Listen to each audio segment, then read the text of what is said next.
Break के बाद आपका खैर मकदम है। आपको बता दें कि लखीमपुर मामले को लेकर के सियासत लगातार जारी है। लखीमपुर मामले को लेकर के ओपोजिशन पार्टियां सवाल खड़े कर रही हैं कि आखिर कब जो कसूरवार है उसे गिरफ्तार किया जाएगा। इस हवाले से सुप्रीम कोर्ट ने आज खुद नोटिस भी लिया है और कमेटी भी तश्कील दी गई है ताकि इस पूरे मामले को लेकर के आला सतही जांच हो। आपको बता दें कि लखीमपुर खीरी सान्हे पर सुप्रीम कोर्ट में समाअत हो रही है। अदालत ने यूपी के वकील से दरियाफ्त किया कि अब तक क्या कार्रवाई की गई है, जिस पर वकील ने कहा कि जांच के लिए एक रुकनी कमेटी तश्कील दी गई।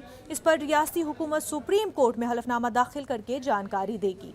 सुप्रीम कोर्ट ने इस मामले में स्टेटस रिपोर्ट दाखिल करने को कहा है, जिसमें यह बताना है कि कितने अफराद के खिलाफ एफआईआर दर्ज हुई और कितने को गिरफ्तार किया गया है। इस केस में सुप्रीम कोर्ट में कल फिर समाअत होगी।